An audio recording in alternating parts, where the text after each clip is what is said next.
샬롬. 한 주간 평안하셨습니까? 바쁘고 피곤한 일상 가운데 주님과의 만남을 사모하여 예배의 자리로 나오신 여러분들을 환영합니다. 이제 진심으로 주님의 놀라운 은혜를 기대하며 예배로 나아갑시다. 오라 우리가 여호와의 산에 올라가서 야곱의 하나님의 전에 이르자. 그가 그의 도를 가지고 우리에게 가르치실 것이니라. 이스라엘아 들으라. 우리 하나님 여호와는 오직 유일한 여호와이시니 너는 마음을 다하고 뜻을 다하고 힘을 다하여 내 하나님 여호와를 사랑하라. 아멘. 다 함께 하나님 아버지께 찬양을 드립시다.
이제 우리 하나님 말씀 함께 보겠습니다. 마태복음 4장 17절입니다. 한 절 말씀입니다.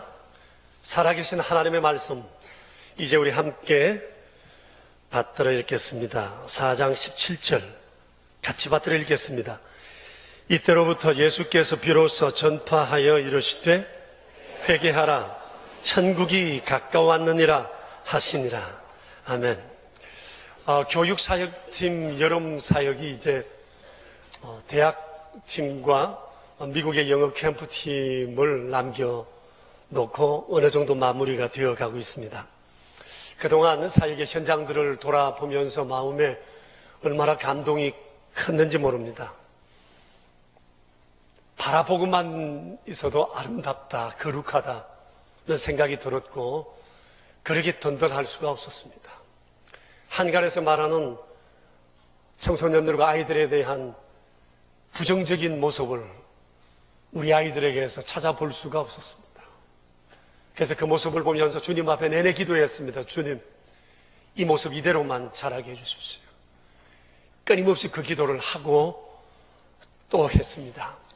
아쉬운 것은 여러분들이 함께 그 현장을 보지 못했다는 겁니다.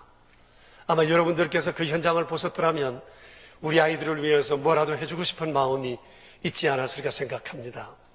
이번 교회학교 여름사역의 총 주제가 우모하였습니다. 우리나라 모든 나라, 하나님 나라의 준말입니다. 우리 교회의 비전이죠. 이 우모하라는 주제를 가지고 세 부분으로 나누어서 우리가 함께 말씀을 묵상하고 마음에 새겼습니다. 첫째, 특별한 사람. 둘째, 특별명령 우모하. 셋째, 우모하의 사람들이었어요. 특별한 사람들이라는 과목에서는 이런 것을 다루었습니다. 모든 사람은 죄로 인해서 전적으로 타락되었고 허물과 죄로 죽을 수밖에 없었다. 우리도 예외는 아니다. 그런데 하나님께서 많은 사람들 중에서 우리를 특별히 사랑하사 불러 주의 자녀, 주의 백성 되게 하셨다. 이것은 참으로 하나님의 놀라운 은총이 아닐 수가 없다. 이 특별한 하나님의 사랑을 우리가 자긍심으로 가져야 한다. 하나님의 사랑이 우리를 이제 특별한 사람 만드셨다. 이런 내용이었습니다. 두 번째 과목에서는 하나님께서 우리를 특별한 사람으로 만드신 특별한 목적이 있는데 그것이 바로 우모하이다. 우모하는 하나님의 꿈이시다. 하나님은 세상의 모든 사람들이 다 하나님의 사랑 가운데 거하기를 바라고 하나님을 경외하기를 원한다. 하나님은 이 일을 위하여 우리를 스카우트 하셨고 우리를 지금 특별히 훈련시키시고 계시다. 하나님 앞에 스카우트된 자로서 선택받은 자로서 우리가 이런 자부심을 가지고 이 훈련에 임해야 한다. 이것이 두 번째 과의 내용이었어요. 세 번째 과목에서는 이제 이렇게 훈련된 우리는 우모하의 삶을 살아야 한다. 그러기 위해서 우리는 가는 곳마다 복음을 전해야 한다. 왜냐하면 아무것도 없어도 하나님만 계시면 인생은 굿한 인생이 될 수 있지만 아무리 인생이 굿하다고 해도 하나님이 아니 계시면 인생은 뻥이다. 우리 아이들이 이것을 배웠습니다. 그런데 이 분명한 복음이 세상 사람들에게 효과적으로 전해지기 위해서는 우리가 좋은 사람이 되어야 한다. 우리가 좋은 사람이 되어 좋은 그릇에 이 굿 뉴스를 담고 가면 시너지는 훨씬 더 크게 된다 하는 그런 얘기였습니다. 여러분, 이 세 주제는 아이들만 아니라 우리 모두가 다 알아야 하고 경험해야 하고 마음에 새겨야 할 중요한 내용이라고 하는 사실입니다. 그래서 오늘 이 세 가지 가운데서 세 번째 주제에 대해서 우리도 함께 생각하고자 합니다. 우리 모두가 우모의 삶을 살자고 하는 겁니다. 여러분, 이런 우스개가 있어요. 10년을 배워도 잘 안 되는 게 두 가지가 있는데 영어와 신앙생활이라고. 수긍하세요? 사실 그렇죠. 중학교 때부터 대학교 때까지 영어를 공부했는데 원어민 앞에 서면 벙어리가 되고 도대체 기억이 다 달아나 버려요. 그래서 사람들은 말합니다. 왜 그러냐? 이거 영어를 잘못 배웠기 때문이다. 그래, 내 탓이 아니고 선생 탓이다. 이 얘기입니다. 신앙생활도 그렇습니다. 사람들이 신앙생활을 하고는 있지만 신앙생활이 뭔지를 몰라요. 어떻게 신앙생활을 해야 되는지를 몰라요. 그래서 세상 사람들에게 예수 믿는 사람들을 어떻게 생각하느냐고 물으면 뭐 우리하고 다를 게 하나도 없다. 주일날만 다를 뿐 똑같다. 그런 얘기를 종종 합니다. 우리에게서 신앙생활이라는 것을 별로 못 봤다고 하는 얘기입니다. 신앙생활을 하지 못했다고 하는 것은 신앙생활을 제대로 못 배웠다는 겁니다. 이것은 여러분 탓이 아니고 목사 탓이다. 그렇게 생각합니다. 여러분, 신앙생활이 뭐죠? 만일 예수님을 믿지 않은 사람들이 우리에게 신앙생활이 뭡니까? 라고 묻는다면 여러분 뭐라고 대답할 수 있겠어요? 신앙생활이 뭐죠? 신앙생활이란 삶의 중심이 하나님께로 이동된 것을 말해요. 이게 그리스도인이에요. 신앙생활이 하나님께로 옮겨져서 하나님 중심으로 살아가는 겁니다. 하나님의 생각을 생각하고 하나님의 꿈을 꾸고 하나님이 원하시는 가치관을 가지고 하나님이 원하시는 말을 하고 행동을 하고 살아가는 거예요. 이것이 신앙생활이라는 겁니다. 무엇을 먹든지 마시든지 다 하나님의 영광을 위해서 하는 겁니다. 우리가 많이 선교를 한다, 뭐 이런저런 일들을 한다고 하는데 하나님이 우리에게 원하시는 것은 다른 일이 아닙니다. 나는 너를 원한다는 거예요. 너를 원한다는 거예요. 우리가 하나님께 딱 달라붙어 있기를 원하는 거예요. 하나님과 일체가 되어서 하나님이 원하시는 그 일을 행하며 살아가는 것을 하나님이 원하시는 겁니다. 그런데 세상 사람들이 신앙생활을 잘 못해요. 우리가 신앙생활이 뭔지도 모르고 신앙생활을 못하니까 우리가 바른 신앙생활을 하기 위해서 예수님이 세상에 오신 것입니다. 이 예수님이 세상에 오셔서 하신 첫 번째 말씀이 오늘 본문의 내용입니다. 회개하라, 천국이 가까웠느니라. 여러분, 이 짧은 말씀 하나에 신앙생활을 어떻게 해야 하는지가 담겨 있어요. 회개하라, 천국이 가까웠느니라. 여러분, 신앙생활을 제대로 하길 원하십니까? 그렇다면 오늘 이 말씀을 우리가 곰곰이 묵상하고 실천할 수 있게 되기를 바랍니다. 신앙생활을 잘하는 게 첫 번째 회개입니다. 주님, 회개하라고 말씀을 하세요. 여러분, 회개가 뭐죠? 하나님 앞에 자기 잘못을 알고 깨닫고 고백하고 하나님께로 되돌이키는 것, 이것이 성경에서 말씀하시는 회개의 의미예요. 자, 그런데 돌이키고 싶은데 어떤 사람은 내가 도대체 하나님 앞에 잘못한 게 뭐야? 라고 생각을 합니다. 어떤 분은 내가 죄인이라는 걸 모르겠대요. 내가 왜 하나님께 죄인이냐? 내가 뭐 잘못했는데? 라고 말하는 분도 계세요. 제가 그 이유에 대해서 오늘 말씀드리겠습니다. 이사야서 61장 1절에 보면 하나님께서 메시아를 보내주시겠다고 약속하시면서 이 메시아가 세상에 오셔서 하시는 제일 첫 번째 일에 대해서 이렇게 말씀하셨어요. 마음이 상한 자를 고치시기 위하여 라고 말씀을 하셨어요. 하나님이 보실 때 세상의 모든 사람들이 마음이 상하고 깨어져 버렸다고 하는 겁니다. 우리가 아는 바처럼 아담의 범죄 이후에 하나님이 지으신 모든 세상의 만물의 질서가 깨어져 버렸습니다. 그리고 사람도 상하고 사람도 깨어져 버렸습니다. 모든 것들이 타락하고 깨어져 버렸지만 이 중에서 특별히 하나님께서 주목하신 것은 사람입니다. 하나님의 형상으로 만들어진 사람들이 깨져 버렸으니까, 상해버렸으니까 하나님께서 이것을 너무너무 가슴 아파하신 겁니다. 어떻게, 어느 정도로, 어떤 모습으로 사람이 상해버렸느냐? 창세기 6장 5절에 이렇게 말씀을 하세요. 여호와께서 사람의 죄악이 세상에 가득함과 그의 마음으로 생각하는 모든 계획이 항상 악할 뿐임을 보셨다는 겁니다. 사람이 하는 짓이 다 악하다는 거예요. 그래서 하나님께서 사람 지으심을 한탄하시고 근심하사 사람을 이 땅에서 쓸어버리기로 작정하셨다고. 고쳐설 수가 없고 재생할 수가 없다는 겁니다.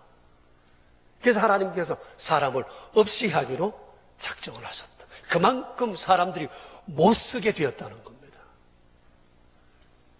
이사야서 29장 13절에는 이 백성이 입으로는 나를 가까이 하며 입술로는 나를 공경한다나 마음은 내게서 멀다. 사람이 이중성에 대해서 말씀을 하십니다. 이 이중적인 태도. 그리고 로마서 1장 21절 28절에는 하나님을 알되 하나님을 영화롭게도 하지 아니하고 감사하지도 아니하고 오히려 그 생각이 허망하여져서 미련한 마음이 어두워졌나니 또한 하나님을 내 마음에 두기를 싫어하여 하나님도 그 사람을 내 마음대로 살아보라 하고 내버려 두었더니 그 사람이 온갖 죄를 저지르며 살아가게 되었다고 말씀하세요. 그래서 하나님 말씀이 너희는 이 세대를 본받지 말고 오직 마음을 새롭게 함으로 변화를 받아 하나님이 선하시고 기뻐하시고 온전하신 뜻이 무엇인지 분별하도록 하라 그 말씀하셨습니다. 자, 메시아가 왜 세상에 오셨죠? 상한 마음을 복원하시기 위해서 세상에 오신 겁니다. 그래서 하나님이 원하시는 것은 딱 하나예요. 나 자신이 이미 깨어졌고 마음이 상해 있다는 것을 인식하고 그것을 알고 하나님 앞에 내 마음이 상해 있습니다라는 것을 고백하고 하나님 앞에 돌아오는 것. 하나님이 원하시는 것은 우리에게 딱 그거 하나밖에 없다고 하는 겁니다. 우리의 마음이 왜 깨어지고 상해졌죠? 좀 전에 그랬죠. 계획이 악해요. 하나님을 마음에 두기 싫어해요. 이중적이에요. 하나님을 대적해요. 하나님께 무관심해요. 이것이 사람이 깨어진 증거요. 마음이 상한 증거라고 말씀을 하십니다. 우리가 이렇게 자기 자신을 알고 하나님 앞에 돌아가는 것, 이걸 성경은 회개라고 말씀하세요. 이렇게 회개하고 하나님 앞에 돌아갈 때 천국과 조우하게 되는 겁니다. 마치 전류가 흐르기 위해서는 플러그에 인하는 것처럼 플러그 인이 되는 것이 바로 회개요. 회개할 때 하나님이 우리를 찾아와 만나주시는 거예요. 여기에서부터 신앙생활은 이제 새롭게 시작되는 것입니다. 이것이 우리에게 제일 중요합니다. 그리고 난 다음에 우리가 해야 할 일이 있는데 주님이 오늘 하신 말씀이에요. 천국이 가까웠다는 사실을 알아야 한다는 겁니다. 여러분, 천국은 두 가지로 우리가 이해할 수 있어요. 하나는 우리가 죽어서 가게 되는 내세를 말합니다. 이것은 역사와 모든 인간의 생명의 오메가 포인트예요. 마지막 길이에요. 하나님은 우리가 이 길을 준비하기를 원하세요. 누구에게나 천국이 열려 있어요. 예수님 말씀하셨습니다. 믿기만 하면 천국 열쇠를 너희에게 주겠다고 말씀하셨어요. 그러니까 마음이 상한 세상 죄인들의 유일한 소망은 천국이에요. 주님은 이 세상 모든 사람이 이 소망을 갖기를 원하시는 겁니다. 자, 그런데 오늘 주님이 우리에게 말씀하세요. 천국이 가까이 왔다고 그랬어요. 그런데 이 천국은 우리가 미래에 들어갈 내세적 천국일 뿐 아니라 현재에도 이미 천국이 있다고 하는 말씀이에요. 천국이 여기 왔다는 겁니다. 그리고 주님은 천국의 삶을 사시고 우리 자신이 이 땅에서 천국의 삶을 누리기를 원하세요. 그게 뭐죠? 이 세상에 깨어지고 상한 마음이 너무 많은 사람들을 하나님께로 돌이키는 일이 천국 백성이 해야 할 일인데 하나님께서는 그것을 택한 하나님의 백성들을 통해서 행하기를 원하신다고 하는 것입니다. 이러기 위해서 우리에게 필요한 것은 우리가 먼저 천국의 문화를 경험하는 거예요. 어떻게 천국 문화를 경험할 수 있죠? 그것을 하나님은 성경에서 말씀하셨습니다. 이 뒤에 산상수훈과 복음서와 성경 전체를 통해서 천국 백성이 어떻게 살아가야 될지에 대해서 말씀하세요. 하나님께서는 우리에게서 그것을 보고 싶어 하세요. 천국이 왔느니라. 천국이 이 땅에 마음이 상한 자를 고치기 위해서 왔느니라. 이 일을 주님은 우리와 함께 하기를 원하시고 우리에게 천국 문화를 성경 말씀을 통해서 경험하게 하시고 우리가 이 세상에 살면서도 세상 문화에 동화되지 않고 천국 문화로 세상을 동화시키는 삶을 주님은 살기를 원하시는 겁니다. 자, 그런데 여러분, 우리가 예수님과 천국과 조우하고 그리고 거룩하신 말씀이 우리 안에 들어와서 내 안에 새로운 가치관이 형성될 때 우리에게 일어나는 현상이 하나 있어요. 그게 뭐냐? 문화 충격이에요. 나 자신이 좀 거북해지고 낯설게 여겨지는 겁니다. 어제까지의 내가 오늘 예수님을 믿고 나니 내가 좀 내 자신에 대해서 이질감이 느껴지는 겁니다.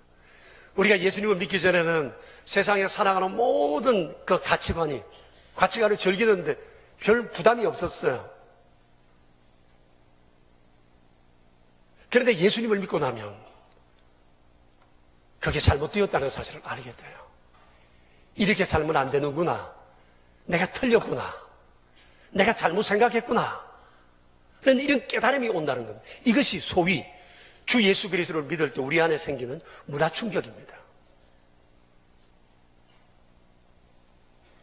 그래서 어떤 사람은 예수님을 믿고 나서 이런 문화 충격이 오면서 한순간에 끊을 것 끊고 버릴 것 버리면서 시작합니다. 근데 어떤 사람은 이게 잘 안 되어서 양다리를 걸치고 생활합니다. 어떤 사람은 믿기는 믿지만 믿는 것하고 생활하고 따로 살아갑니다. 그래서 좌충우돌하면서 이 믿음의 길을 계속 걸어가게 되는 거예요. 근데 중요한 것이 있어요. 문화 충격의 정도가 어느 정도냐에 따라서 내 믿음의 컬러가 결정된다는 사실입니다. 우리가 지금도 예수님을 믿는다고 하면서도 믿기는 믿지만 성경을 듣지만 생활에 충격은 전혀 없어요. 그런 사람이 있죠? 전혀 아닌 것처럼 해도 분명히 있을 겁니다. 성경을 들어도 좋은 말씀이네 되지만 생활에 충격은 오지 않아요. 내 삶의 문화에 습관에 충격은 오지 않아요. 그런데 어떤 사람은 딱 듣는 순간 충격이 와요. 그렇구나, 이렇게 살면 안 돼 하고 결심하는 마음이 그에게 생긴다는 겁니다. 여러분, 사도 바울 같은 분은 이 문화 충격이 엄청나게 컸던 사람입니다. 우리가 알잖아요. 그 사람 많이 배웠죠. 좋은 가문에 태어났죠. 로마의 시민권을 가진 사람이에요. 육체를 신뢰하고 자기 육체로 행하는 모든 것들을 자랑했던 사람입니다. 많이 배운 사람이고 많이 가진 사람이었어요. 그런데 그분이 예수님을 알고 난 다음에 내 모든 것을 다 배설물로 여긴다고 했습니다. 우리가 지난주에 함께 묵상했던 것처럼 내가 그리스도와 함께 십자가에 못 박혔나니 그런 적 이제는 내가 사는 것이 아니요 내 안에 오직 그리스도께서 사시는 것이라. 이제 내가 그 가운데 육체 가운데 사는 것은 나를 위하여 십자가에 죽으신 하나님의 아들을 믿는 믿음 안에서 사는 거라. 예수님을 믿는 순간 자기가 살아야 할 이유와 목적이 그리스도 중심으로 확 바뀌어져 버린 겁니다. 그래서 이렇게 그리스도께 감전되어서 살아가는 이 사람이 들어가는 곳마다 사람이 변하고 문화가 변하고 시대가 변했던 겁니다. 바울이 감옥에 들어가면 감옥이 바뀌었어요. 죄수들이 바뀌고 간수장이 바뀌어요. 바울이 복음을 들고 귀부인을 만나면 귀부인의 생각과 가치관이 달라져요. 바울이 왕족을 만나면 왕족의 삶의 목적이 달라져요. 바울이 노예를 만나면 노예가 달라지는 겁니다. 어떻게 이런 일이 일어날 수 있죠? 그 삶 속에 문화 충격을 통해서 새롭게 인생이 정비가 되었기 때문이다. 그리스도 중심으로 정리되었기 때문에 그런 것입니다. 이뿐만 아닙니다. 여러분, 바울이 고생을 참 많이 했잖아요. 매도 많이 맞고 굶기도 하고 가는 곳마다 멸시천대도 당하고 배고픔도 당하고 많은 어려움이 당했어요. 로마서 8장 38절에서 이런 말을 합니다. 내가 확신하노니 사망이나 생명이나 천사들이나 권세자들이나 현재일이나 장래일이나 높음이나 깊음이나 다른 어떤 피조물이라도 우리를 우리 주 그리스도 예수 안에 있는 하나님의 사랑에서 결코 끊을 수 없다. 세상의 어떤 것들도 하나님과 나 사이를 갈라놓을 수 없다. 죽음이라도 나를 하나님께서 뗄 수 없다. 이런 고백을 하고 살아갑니다. 어떻게 이런 고백이 가능할까요? 그의 인생의 중심 이동이 하나님께로 완전히 옮겨졌기 때문이라는 겁니다. 여러분, 누가 신앙생활을 잘할 수 있느냐? 하나님과의 바른 관계가 되어 있는 사람이라고 말할 수가 있습니다. 우리가 주의 일을 할 때 때로 힘들고 버겁고 부담이 될 때가 많아요. 신앙생활에 때로 조건을 따라 움직일 때도 많이 있어요. 왜 그러냐? 하나님과의 관계에 문제 있어요. 여러분, 주를 위해서 봉사하는 것보다 더 중요한 우선되는 일은 먼저 주님과의 관계가 바르게 되어 있어야 하는 거예요. 하나님과의 관계가 열려져야 돼요. 하나님과의 관계가 열리려고 하면 하나님을 만나야 해요. 어떻게 우리가 하나님을 만날 수 있죠? 성경 말씀을 통해서 만나는 거예요. 성경 말씀을 통해서 우리는 하나님을 깊이 만나게 되고 하나님과의 사랑의 교통을 이룰 수가 있는 겁니다. 여러분, 초대교회 성도들을 보세요. 그들은 아는 것은 부족했고 가진 것도 없었고 신학적인 배경도 없었지만 그들은 정말 진정한 믿음을 가지고 살았습니다. 어떤 상황 앞에서도 그들은 흔들리지 않았습니다. 어떻게 그런 삶을 살 수 있었죠? 하나님의 말씀에 대한 사모하는 마음이 너무너무 컸기 때문입니다. 제가 그 이유를 말씀드릴게요. 여러분, 지금 우리가 보는 이 성경은 원본에서 번역된 게 아니고 사본으로부터 번역된 거예요. 원본이 아니니까 사본은 가짜다, 그럴 수는 없어요. 세상에 사본이 제일 많은 것이 성경입니다. 2000년 그때 인쇄술이 발달되지 못했잖아요. 그때는 주로가 종이가 아니라 글을 쓰는 것은 양피지라고 해서 양의 껍질, 그것을 잘 가공해서 거기다 글을 썼고, 때로는 갈대 그 속껍질, 그것을 말려서 파피루스라고 해서 거기에다가 글을 썼어요. 그러니까 여러분, 이 한 장의 글을 쓰려고 하면 얼마나 많은 양피지가 필요했겠습니까? 그것이 성경의 두루마리잖아요. 옛날에는 다 그렇게 글을 썼어요. 부피도 굉장히 많았고, 이런 것을 구하려고 하면 비용도 엄청났어요. 그런데요, 초대교회 성도들은 원본의 하나님의 말씀을 들으면 그냥 듣지 않았습니다. 이걸 다 외워갈 수가 없으니까 어떻게 합니까? 외울 수 있는 대로 최대한 외우고, 그 다음에는 비싸게 돈 들여서 양피지를 사서, 파피루스를 사서 거기에 이 원본을 적었습니다. 이것이 1차 사본입니다. 근데 원본은 여기 있는데 저쪽 동네에 원본이 없으니까 어떻게 해요? 사본을 가지고 그 동네 간 사람의 사본을 보고 또 뺏겼습니다. 그게 사본의 사본입니다. 사본의 사본의 사본, 사본의 사본의 사본의 사본은 또 사본, 이런 것들이 계속 나오게 된 겁니다. 그래서 다 발견하지 못했지만 세상의 성경의 사본은 수십만, 수백만 사본이 있는 거예요. 그래서 이런 것들을 모아서 그 중에서 가장 중복되는 것을 골라서 원본으로, 성경으로, 66권으로 이렇게 우리가 정리해서 지금 가지고 있는 겁니다. 자, 여러분 생각해 보세요. 초대교회 성도들 얼마나 하나님 말씀에 대해서 갈급했으면 하나님의 말씀을 뺏겼을까? 엄청난 돈, 엄청난 부피지만 너무나 갈급한 마음이 하나님의 말씀을 놓칠 수가 없었어요. 그래서 다 뺏겼어요. 자, 그러니 여러분, 이렇게 뺏겼으니까 이걸 대충 사용할 수 있겠어요? 얼마나 귀중히 여겼겠습니까? 오늘 우리는 너무너무 흔해서 일주일에 한 번 성경을 손에 잡는 경우가 얼마나 많아요.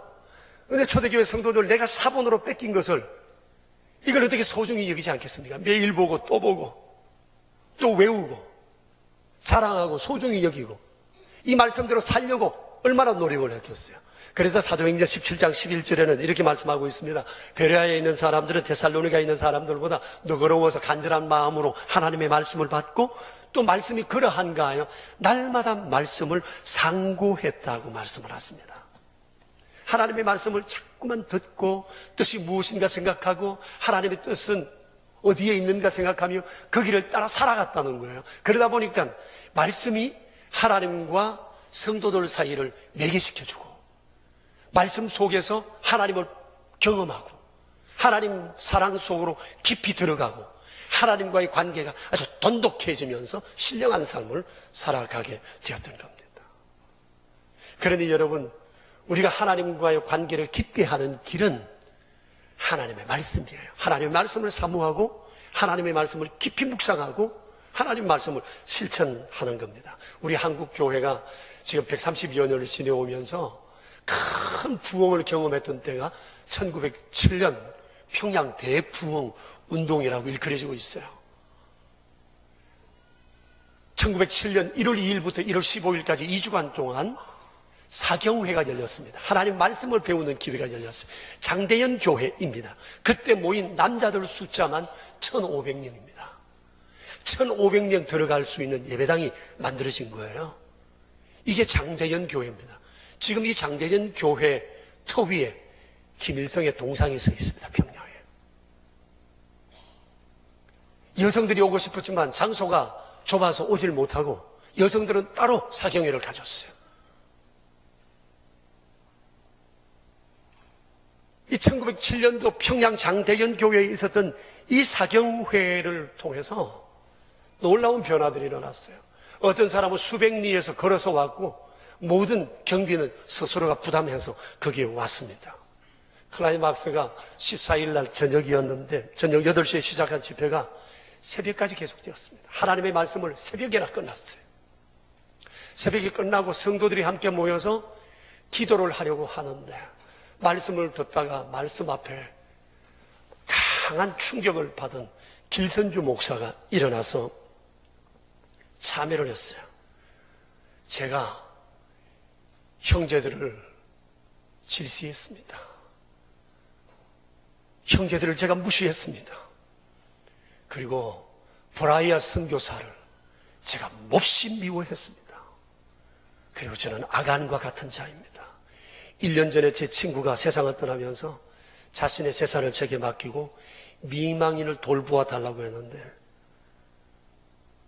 아무도 모르는 일이고 돈에 욕심이 생겨서 내가 미망인을 돌보지 않고 이 돈을 착복을 했습니다. 회개합니다. 제 잘못을 회개합니다. 거기 모이던 1,500명 성도들이 깜짝 놀랐습니다. 이 목사의 고백을 듣고 모든 사람들이 충격을 받았습니다. 그러자 또 한 교인이 일어났습니다. 나도 회개할 것이 있다고 그러면서 제가 음란했습니다. 그리고 제가 어떤 사람을 몹시 정오하고 있습니다. 그 고백을 했습니다. 또 다른 사람은 일어나서 나는 내게 그토록 헌신하고 나를 사랑했던 내 아내를 진심으로 사랑하지 못했습니다. 고백이 계속 이어가자 그 자리에 있던 성도들 모두가 다 자기의 죄를 통회하기 시작하는데 새벽에 동력이 밝아오기까지 회개가 계속되었다고 합니다. 그래서 베어드라는 선교사가 그 현장에 있었던 그 모습을 이렇게 표현했습니다. 지옥을 벗겨놓은 것 같았다고요. 도적질한 것, 축첩한 것, 도박, 음주, 흡연, 노예 소유한 것, 간음한 것, 불효한 것, 정오와 모함한 것, 비난하고 비판한 것, 살인한 것, 적나라하게 사람들이 회개하기 시작했어요. 당신은 전통적으로 주술이나 제사나 축첩이나 이런 것들은 죄로 취급하지 않았는데 이 사람들이 하나님의 말씀이 들어가니까 이것이 잘못되었다는 사실을 알기 시작하게 된 겁니다. 그러면서 사회 제도와 윤리에 대한 신자들의 인식 수준이 달라지기 시작했고 이런 신자들이 세상에 나가니까 세상의 윤리의식이 달라지기 시작하게 된 겁니다. 그 다음 날이 주일이었는데 평양의 시내 모든 가게가 문을 닫았습니다. 술집이 문을 닫았습니다. 이러면서 평양이 동양의 예루살렘이라고 하는 칭호를 받게 되었습니다. 이 부흥운동이 전국적으로 확대되어 가기 시작을 하고 부인들을 중심으로 절제회라고 하는 것이 조직이 되면서 우리 온 강산에 모든 죄악들을 몰아내기 위한 그런 운동들이 일어나기 시작하면서 의식 계몽 운동이 그때로부터 시작되게 된 것입니다. 이 평양 부흥운동은 우리 한국교회가 세계 선교에 이렇게 유례가 없다 할 성장을 이루게 된 하나의 디딤돌이 되었던 겁니다. 평양 부흥운동, 하나님의 말씀을 사모하던 그 자리에서 일어났어요. 이들은 하나님의 말씀을 듣고 하루살이로 지나가는 게 아니었어요. 한때 은혜 받게 할렐루야 아멘으로 끝나지 않았어요. 구체적으로 말씀을 듣고 내 삶에 고쳐야 될 것을 하나하나 고쳐가기 시작했어요. 하나님이 그곳에 놀라운 복을 내려주셨던 겁니다. 지금 우리에게 회복해야 할 것이 이것입니다. 오늘 말씀을 듣고 돌아가서 잊어버리는 것이 아니라 이 말씀을 묵상하고 또 새기고 내 삶에 고쳐야 될 것을 이 사람들처럼 구체적으로 하나하나 고쳐갈 때 하나님께서 그를 쓰시고 그 교회를 쓰시고 그 시대를 들어 쓰신다는 사실을 기억해야 합니다. 우리 성도들과 공부할 때, 성경 공부할 때 우리 성도님들이 가장 어려워하시는 것이 이구동성으로 말하는 것이 뭔가 하니 성경의 적용이에요. 적용이 뭐죠? 하나님 말씀을 막 이렇게 살겠습니다라고 결심하는 부분인데 이게 잘 안 된다는 겁니다. 이해도 되고 암송도 되고 숙제도 잘해요. 잘하는데 적용이 안 돼요. 그런데 여러분 미안하지만 적용이 없는 성경 공부는 헛것입니다. 아무리 많이 배우고 많이 알아도 영적이지 않습니다. 성경을 아무리 통독을 몇 번 해도 이 통독한 것을 실천하지 못하면 그 역시 자기 만족에 불과하다는 사실을 우리가 아셔야 합니다. 우리는 흔히 신령하다, 저 사람 참 영적이다, 저 사람은 신령한 세계에 들어갔다는 말들을 종종 합니다만도 여러분 뭐가 신령한 거죠? 신령하다는 것에 대한 성경적 의미가 뭘까요? 신비한 체험을 많이 했으니까 신령하다. 아닙니다. 신령한 사람은 어떤 사람이냐? 신령한 세계에 들어간 사람은 어떤 사람이냐? 하나님의 말씀을 읽고 이 속에서 하나님의 뜻을 발견하고 하나님의 뜻대로 살고자 하는 그 사람이 신령한 사람이고 그것을 거듭거듭하면서 그는 신령한 세계로 들어가는 겁니다. 오늘 내가 성경을 읽었는데 읽다가 전에 내가 잘못했네. 이제 이렇게 살면 안 되지.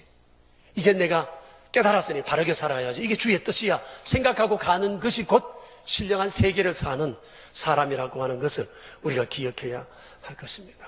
그래서 우리는 끊임없이 성경 안에서 길을 물어야 합니다. 이게 구도자의 삶이에요. 우리의 삶의 길은 여기에 있어요. 성경에 있어요. 성경이 말하면 가고 성경이 멈춰서라면 멈춰서는 겁니다. 주님은 이것을 우리에게 원하시는 거예요. 얼마 전에 제가 한 여성도를 만났습니다. 만난 소감은 정말 참 좋은 믿음을 가진 사람을 만났다는 겁니다. 제가 그분을 만나고 싶어서 전화로 여러 번 통화를 하다가 그날 처음 만났습니다. 정말 믿음으로 살아가는 사람이었어요. 60쯤 되어 보였는데 키가 아주 자그마한 분이셨어요. 40에 혼자 되시고 대구에서 살다가 이리로 올라오셔서 생활하시고 아들, 딸이 있는데 32, 30된 두 자녀였습니다. 넉넉하지 않은 생활을 살면서 두 아들, 딸을 아주 반듯하게 잘 키우셨더라고요. 그런데 10년 전부터 이분이 29된 한 자매를 딸처럼 돌보고 같이 살아가고 있었습니다. 제가 사실은 그 자매를 만나고 싶어서 이분을 키워주신 이분과 함께 만나기를 원했었습니다. 그런데 이분이 이 자매를 돌보게 된 연유가 있습니다. 이 자매가 초등학교 5학년 때 아주 충격적인 사건을 통해 아버지 어머니를 졸지에 잃었습니다. 집안과 왕래가 없던 부모로 인해서 천혜의 고아가 되었습니다.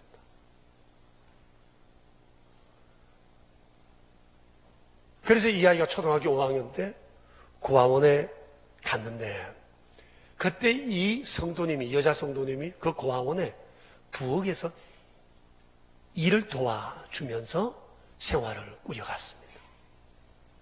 근데 나이가 되어서 고아원에서 나오게 될 무렵에 이 자매도 이제 나이가 20살이 되면서 고아원에 더 있을 수 없어서 퇴소하게 되었답니다. 근데 평소에 이 성도님을 엄마 하면서 잘 다른 자매였는데 오갈 데 없는 이 아이를 그냥 못 본 채 할 수 없어서 자기가 고아원을 나오면서 자기 집에 데려와서 동거하고 그리고 보호자로 함께 살게 되었습니다. 조그마한 집에 4식구가 살게 되었으니 얼마나 힘들고 어려웠겠습니까? 그렇지만 하나님이 내게 주신 또 다른 딸이라 생각하고 이분이 아주 기쁘게 자녀로 삼아 살아갔습니다. 근데 이 자매가 조울증과 우울증으로 너무너무 심한 가슴앓이를 하고 있었어요. 갑자기 부모님을 잃게 되면서 그 상처가 내재되어 있었는지 그것이 이렇게 나타나게 된 겁니다. 그래서 용인정신병원에도 입원을 하고 오고 가면서 이렇게 생활하게 되었습니다. 야, 데려온 아이가 이런 병에 걸려 있으니 그것을 옆에서 키워가는 이분의 심정은 아마 보통 어려운 것이 아니었으리라고 짐작이 됩니다. 근데 그날 그 자매도 내가 보고 싶다고 해서 같이 나왔어요. 같이 대화하는 중에 요즘은 건강이 많이 좋아져서 새로운 직업을 구하기 위해서 직업 훈련을 받고 있다고 하더라고요. 아무튼 오랜 동안 얘기를 나누는 중에 참 신앙생활을 잘 하신다, 그런 생각을 하게 됐습니다. 그런데 이분이 언젠가 이 자매를 키우는 중에 너무너무 힘들고 속이 상해서 아들에게 이렇게 얘기를 했답니다. 엄마가 너무 속이 상하다. 그래서 내가 더 이상 이 아이를 돌볼 수 없고 이제 내보내야 되겠다. 자기 마음에 있는 얘기를 털어놓았더니 이 아들이 하는 말이, 엄마, 배 아파서 낳은 자식이 아니면 가슴이라도 아파야 되잖아요. 우리가 도울 테니까 엄마 다시 품으세요. 아들이 이 얘기를 듣고 너무너무 부끄러워서 그분이 울었대요. 그리고는 하나님 앞에 결심했답니다. 주님, 가슴 아파하며 사랑하겠습니다. 그리고는 친엄마처럼, 때로는 계모처럼 함께 한 가족으로 살아오고 있다고 하더라고요. 제가 그 얘기를 듣는데 가슴이 아주 울컥해서 혼이 났어요. 그래서 참 착하신, 그리고 의진 아드님을 두셨다고 했더니 대뜸 하는 말이, 착한 죄인이죠. 의지면 얼마나 의지고 착하면 얼마나 착해요. 다 용서받은 죄인인데요. 평소에 대화에 하는 그런 모습으로 말하는 것을 보고 또 놀랐습니다. 그러면서 이 엄마와 이 아들의 신앙 수준이 보통 아니구나. 삶의 수준이 보통 아니다. 내가 오늘 정말 한 믿음의 거인 한 가족을 만나고 있구나. 그런 생각을 하게 됐습니다. 키도 작은만 하고 가진 것도 없고 유명하지도 않고 동탄 메타폴리스에서 식사하자고 했는데 남사에 살면서 그 동네 처음 와봤대요. 이런 것이 있는 줄을 몰랐대요. 그렇게 살아가는 분인데 믿음은 거인이었어요. 그래서 제 마음속에, 이야, 하나님께서 이 가문을 앞으로 어떻게 쓰실까, 이런 마음의 부러움과 또 기대감이 제 마음에 생겼습니다. 이분의 가족은 무슨 일을 결정할 때 항상 하나님의 뜻이 무엇인가를 생각하고 모든 일들을 이룬다는 거예요. 근데 우린 보통 어때요? 우리는 무슨 일을 결정할 때 결정하는 결론이 뭐죠? 이것이 내게 유익이 되느냐, 손해가 되느냐, 내가 편하냐, 편치 않으냐, 내가 좋으냐, 싫으냐, 이것이 우리의 결론입니다. 물론 문제가 생기면 우리 하나님 앞에 기도해요. 주님 도와달라고 하다가 결론은 내가 내려요. 성경이 문제의 해결의 결론이 아니라 주께 묻다가 주님은 중간에 빠뜨리고 결론은 내가 내립니다. 그리고 내 편한 대로, 내 유익한 대로 모든 것들을 결정하는 겁니다. 이렇게 10년을, 20년을 신앙생활 한들 그 믿음 안 자랍니다. 그에게서 예수님이 보이지 않습니다. 이래서는 우리가 전하는 복음이 효과적으로 전해지기도 어렵다는 겁니다. 기본기가 안 돼 있어요. 신앙의 기본기는 하나님을 내 삶의 중심에 모시고 하나님이 원하시는 그 길을 향해 나는 걷겠다는 삶의 태도의 변화예요. 그래서 날마다 성경을 붙들어야 하고 성경 안에서 하나님의 뜻이 무엇인지 발견해야 하고 모르는 것도 주님 앞에 기도하면서 주의 뜻을 물어야 하는 겁니다. 이 구도자의 삶이 우리에게 필요한 것입니다. 그런데 만일 우리가 하나님과의 관계가 서로 도움만 주고받는 관계라면 이것은 기독교 신앙이 아니라 무속신앙입니다. 무속인들은 필요할 때마다, 무속신앙인들은 자기의 신에게 무슨 갖다 놓고 빕니다. 그걸 문제 해결받고 또 좀 더 복채를 냅니다. 그게 끝입니다. 만일 우리가 신앙생활하면서 문제가 있을 때 하나님께 나가서 빌고 하나님 응답 주시면 좀 감사 좀 하고 또 태무심하게 지내다가 문제 있으면 또 나간다. 이게 사랑의 관계가 아니라 도움을 주고받는 관계, 거래 관계라면 이건 신앙생활이 아니에요. 기독교 신앙이 아니라는 거죠. 기독교 신앙은 가슴과 가슴, 마음과 마음, 이것을 서로 주고받으면서 우리를 부르신 하나님께서 내게 원하시는 길이 무엇인지를 그 길을 향해 달려가는 게 신앙생활이라고 하는 것입니다. 이게 우리의 삶이고 이게 우리의 전부여야 한다는 겁니다. 우리가 이렇게 살아갈 때 우리의 삶에 새로운 신앙의 틀이 잡힐 겁니다. 예수 오래 믿었다고 잘 믿는 거 결코 아닙니다. 성경 많이 안다고 잘 믿는 거 결코 아니에요. 틀이 잡혀야 돼요. 틀이. 기본기가 바로 되어 있어야 돼요. 기본기란 중심을 하나님께 이동한 사람이에요. 그리고 하나님께서 원하시는 방향으로 생각하고 가치관을 틀고 꿈을 꾸고 말하고 행동하고 살아가는 사람이죠. 그럴 때 세상 사람들이 우리를 통해 복음을 보게 될 것이고 예수님을 보게 될 것입니다. 이럴 때 우리가 전하는 복음이 시너지를 나타낼 겁니다. 우무와의 삶을 살아가는 것이 우리의 꿈이 되기를 축복합니다. 이제 우리 함께 기도하겠습니다. 여러분, 신앙생활이 뭔지에 대해서 다시 한번 우리가 생각했습니다. 나는 신앙생활을 했습니까? 아니면 하나님과 도움을 주고받는 하나의 그런 무속적인 신앙생활을 해왔는가 한번 돌아봤으면 좋겠습니다. 신앙생활은 하나님의 말씀을 듣고 깨닫고 회개하고 돌아서는, 잘못했다 싶으면 고집 부릴 것 없습니다. 주님 앞에 돌아서는 게 진정한 신앙생활이고 그때 하나님이 그를 붙잡아 사용하십니다. 오늘 주님은 우리에게 내 삶을 구체적으로 정리하고 깨닫고 변화하라고 우리에게 요청하고 계십니다. 생각나십니까? 뭐가 잘못한 것이 떠오릅니까?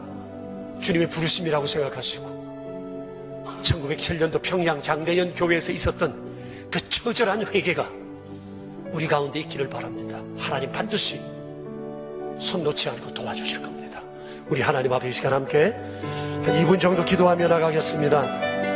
자비로우신 하나님, 우리 아버지 감사를 드립니다. 여러 공적으로 사랑해 주시고 형식과 모양과 가식을 다녀오는 이제는 온전히 주께서 원하시는 아름다운 믿음의 길을 원합니다. 주여, 말로만 믿는 자가 되지 않게 해주시고 진정으로 주의 말씀을 따라 사는 자 되게 해주시옵소서. 구체적으로 내 삶을 준비하니 하나님 원하시는 믿음의 길 나아가게 해주시옵소서. 회개하라, 천국이 가까워 주님의 동력자로서 세상 가운데 아름다운 가치만을 보여주며 사랑을 전하게 해주시옵소서.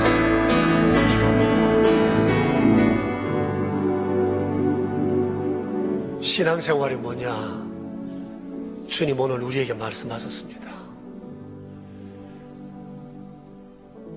자신의 상한 것을 하나님 앞에 내어놓고 잘못이라는 것을 깨달아 알고 주께로 돌이켜가는 것이 출발이요, 하나님을 중심에 모시고 주의 그 뜻대로 살아가는 것이 신앙생활이라고 주님 우리에게 분명히 말씀하셨습니다. 되돌아보면 우리가 교회를 나오기는 했지만 신앙생활을 한다고 정말 말할 수 있을까? 반성이 되지 않을 수 없습니다. 주여, 이제 예수 오래 믿은 것 자랑하지 않게 하시고 관록 자랑하지 않게 하시고 세상의 것 자랑하지 않게 해주십시오. 주님이 우리에게 보시는 것, 아름다운 신앙생활, 삶의 중심이동, 구조자의 삶인 것을 기억하게 하시고 주여, 믿음으로 주의 뜻 따라 사는 저희가 되게 하여 주시옵소서. 다시 한번 내 인생의 부흥이 일어나게 하시고 이 땅에 그리스도의 계절이 올 수 있도록 주님 은총을 더하여 주옵소서. 주 예수 그리스도 이름으로 기도합니다. 아멘. 이제 우리 다 함께 일어나셔서 94장을 찬양하겠습니다. 허물 많은 저희들을 이렇게 고쳐서라도 서시기 원하시는 자비로우신 주의 사랑에 감사를 드립니다. 하나님의 그 창조적인 사랑이 저희를 고쳐 여기까지 오게 하셨고 또 영원에 이르게 하실 것을 믿으며 다시 한번 하나님의 거룩하신 은총을 따라 살기로 다짐하는 저희들의 마음에 주의 풍성하신 사랑을 넘치게 하여 주시옵소서. 오늘도 주의 사랑을 기억하고 저희가 작은 것 구별하여 하나님 앞에 예물로 바쳤습니다. 아버지께서 손길마다 주의 풍성하신 은총을 더하시고 우리의 삶의 날마다 아버지를 영화롭게 드리게 하시고 드린 예물들이 주의 원하시는 아름다운 곳에 사용되게 하시고 더욱더 주를 위해 크게 일할 수 있도록 저희들의 삶에 풍성한 복을 더해 주시옵소서. 우리 구주 예수 그리스도 이름으로 기도드리오며 이제는 만왕의 왕 되신 주 예수 그리스도의 은혜와 만유의 주제가 되시는 아버지 하나님의 크신 사랑과 저희를 날마다 참된 믿음의 길로 이끄시는 성령님의 교통하심이 모인 저희 무리들과 명선의 모든 가족들과 주님의 몸 되신 교회 위에 이제로부터 영원히 함께 계시옵기를 간절히 축원하옵나이다. 아멘.